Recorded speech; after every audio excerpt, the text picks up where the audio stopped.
Bonjour les papas, bonjour les mamans, c'est Geneviève. Aujourd'hui, je viens vous parler de demande efficace. Ce que j'entends souvent comme intervenant de la part des parents, en fait, c'est que les enfants vont obtempérer au bout de nombreuses demandes, ou alors que les enfants vont obtempérer, mais seulement sur le coup de la menace.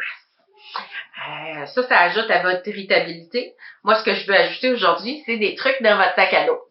Alors, je vous donne trucs, astuces, conseils pour faire une demande efficace.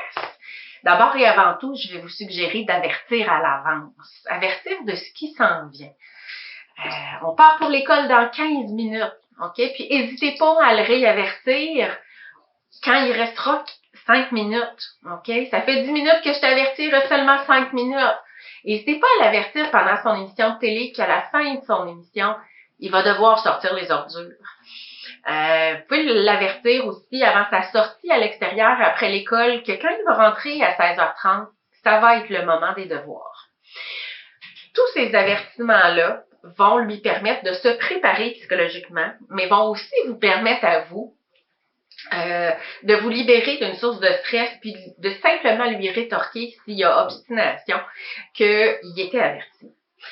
Tu as été averti tantôt, je te l'avais dit, tu rentrais à 16h30 et c'était l'heure de tes devoirs.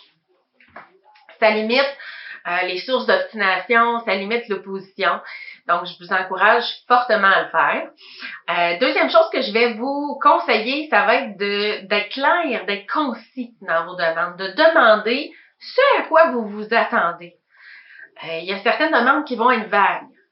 Votre enfant digère, sois poli. On demande plutôt « excuse-toi ». Notre attente, c'est qu'il s'excuse, c'est ça qu'on va demander. Votre enfant est à la table pour manger, vous désirez qu'il s'assoie correctement, pas de problème, mais plutôt que de lui demander de s'asseoir correctement, on va lui demander « mets tes pieds en dessous de la table pendant que tu manges ». OK? Donc, ça va éviter ces demandes vagues-là. Vous désirez qu'il partage son camion avec son frère, plutôt que de dire « sois gentil ». Vous allez lui demander, en fait, je m'attends à ce que tu partages le camion avec ton frère. On va trouver un arrangement. Évitez aussi les négations, les ne pas. Ne cours pas. Vous l'avez sûrement déjà entendu, celle-là ne cours pas. On va essayer de remplacer ça par marche. Sinon, le comportement qu'on entend dans la phrase, c'est celui qu'on veut pas. Donc, ce qu'on veut que ces petites oreilles entendent, c'est le comportement attendu. Alors, je m'attends à ce que tu marches ici. Plutôt que de lui demander de ne pas lancer ses jouets, on va l'inviter à l'utiliser correctement. Je m'attends à ce que tu utilises ton camion pour le faire rouler et non pas pour le lancer. Donc, décortiquer aussi les demandes. Range ta chambre. Ça, c'est non seulement que ça peut être vague, mais l'enfant, pour lui, c'est surtout une lourde tâche. Il sait souvent pas par où la commencer. Ça a l'air souvent d'une montagne, surtout si ça fait un petit moment qu'il n'a pas fait sa chambre. Alors, on va commencer par lui donner la tâche de faire son lit, par exemple. Quand il aura fait son lit, et idéalement, vous devez être là pour superviser le fait que ça a été fait. À ce moment-là, on pourra lui demander, maintenant, mets tes vêtements sales au panier à linge. Là, à ce moment-là, vous allez y aller étape par étape. Sa chambre va finir par être faite pas mal à votre goût. Moi, je suis pas mal certaine de ça. On va aussi éviter les demandes à la chaîne.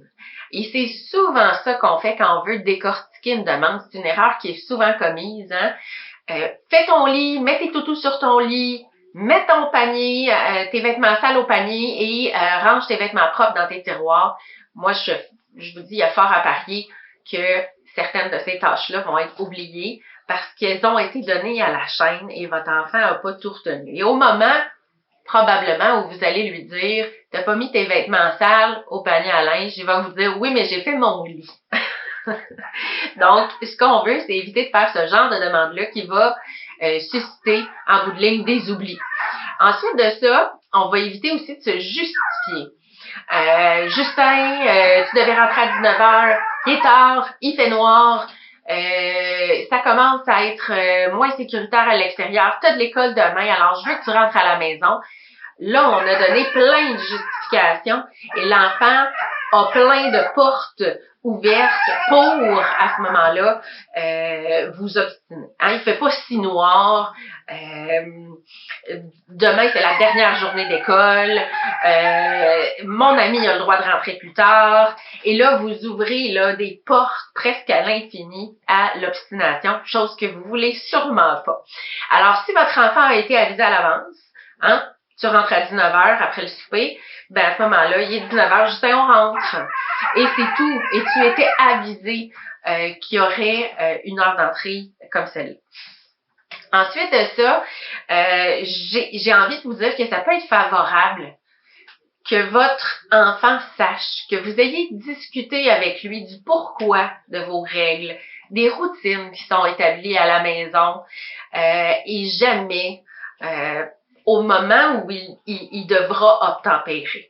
OK? Que ça ait été discuté au préalable avec lui, ça va être bénéfique pour vous, ça va être bénéfique pour lui. Lui va se sentir impliqué. Ça, je vais vous en parler dans une prochaine capsule.